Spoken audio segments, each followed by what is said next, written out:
ವಿಶ್ವವಿಖ್ಯಾತ ಮೈಸೂರು ದಸರಾ ಆಚರಣೆ ಸಂಬಂಧ ಜಿಲ್ಲಾ ಉಸ್ತುವಾರಿ ಸಚಿವ ಡಾಕ್ಟರ್ ಯತೀಂದ್ರ ಸಿದ್ದರಾಮಯ್ಯ ಅಧ್ಯಕ್ಷತೆಯಲ್ಲಿ ಮೈಸೂರಿನಲ್ಲಿಂದು ಶಾಸಕರು, ವಿಧಾನ ಪರಿಷತ್ ಸದಸ್ಯರು ಹಾಗೂ ಹಿರಿಯ ಅಧಿಕಾರಿಗಳೊಂದಿಗೆ ಸಭೆ ನಡೆಸಿದರು.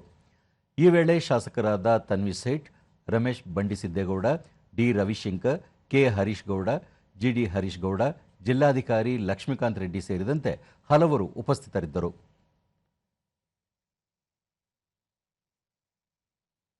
ಬಳಿಕ ಯತೀಂದ್ರ ಸಿದ್ದರಾಮಯ್ಯ ಮೈಸೂರು ದಸರಾ ಮಹೋತ್ಸವವನ್ನು ಯಶಸ್ವಿಯಾಗಿ ಆಯೋಜಿಸುವ ಹಿನ್ನೆಲೆಯಲ್ಲಿ 17 ಉಪಸಮಿತಿಗಳನ್ನು ರಚಿಸಲಾಗಿದೆ.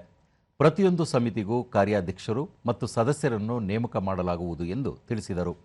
ಈ ಬಾರಿಯ ದಸರಾದಲ್ಲಿ ಕರಾವಳಿ ಭಾಗದ ಜನಪದ ಕ್ರೀಡೆಯಾದ ಕಂಬಳವನ್ನು ಆಯೋಜಿಸುವ ಕುರಿತು ಚರ್ಚೆ ನಡೆಯುತ್ತಿದೆ.